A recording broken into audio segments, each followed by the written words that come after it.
Limbah adalah sisa atau buangan yang dihasilkan dari suatu proses produksi, baik industri maupun domestik, di mana masyarakat bermukim, di sanalah berbagai jenis limbah akan dihasilkan. Nah, kalau limbah farmasi rumah tangga itu yang seperti apa ya?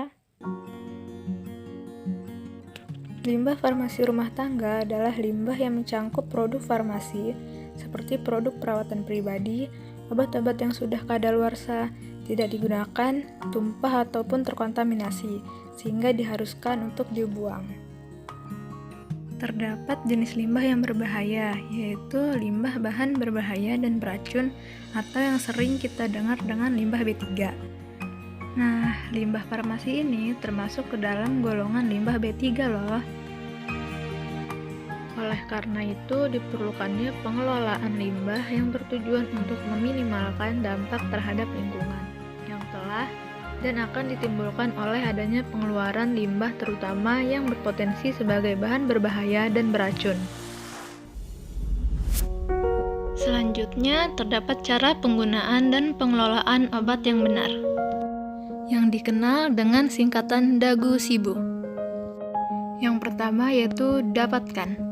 Artinya, pastikan kita mendapat obat di tempat yang terjamin mutu dan kualitasnya. Tempat yang paling terjamin di Indonesia adalah apotik dan instalasi farmasi di rumah sakit. Yang kedua yaitu gunakan. Pastikan obat digunakan dengan benar sesuai dengan etiket yang tertera atau sesuai dengan petunjuk dari dokter dan apoteker. Yang ketiga yaitu simpan. Agar obat digunakan hingga masa kadaluarsanya, maka kita harus menyimpan sesuai dengan petunjuk penyimpanan yang tepat. Simpan di tempat yang tidak terkena matahari langsung, kering, dan tidak lembab ya. Nah, yang terakhir yaitu buang. Salah satu hal yang kurang diperhatikan oleh masyarakat adalah proses pembuangan obat yang kadaluarsa. Obat kadaluarsa tidak boleh dibuang secara sembarangan loh, karena dapat beresiko disalahgunakan atau tidak sengaja terminum oleh orang lain. Selanjutnya, terdapat cara pengolahan obat antibiotik berbentuk tablet, pil, puyer, salep, dan krim. Yang pertama yaitu hilangkan informasi seputar obat dan keluarkan obat dari kemasan. Hal ini berfungsi untuk melindungi identitas dan privasi mengenai keadaan kesehatan kita.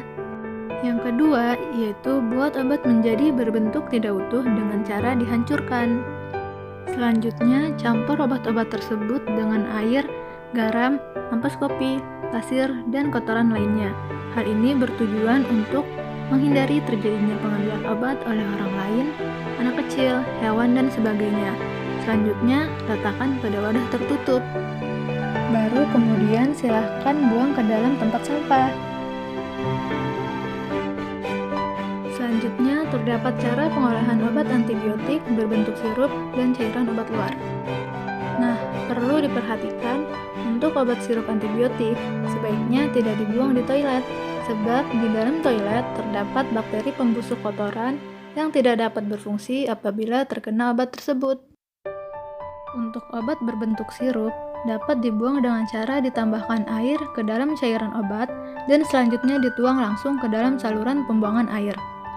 Akan tetapi, untuk sirup antibiotik, anti jamur, dan antivirus, sebaiknya dibiarkan tetap berada dalam kemasan aslinya, lalu selanjutnya dicampur bersama air, tanah, dan bahan lainnya yang tidak diinginkan. Hal ini bertujuan untuk mencegah terjadinya resistensi penyakit yang ada di alam. Jangan lupa untuk hilangkan label yang tertera pada botol obat, dan selanjutnya obat dapat dibuang ke tempat sampah.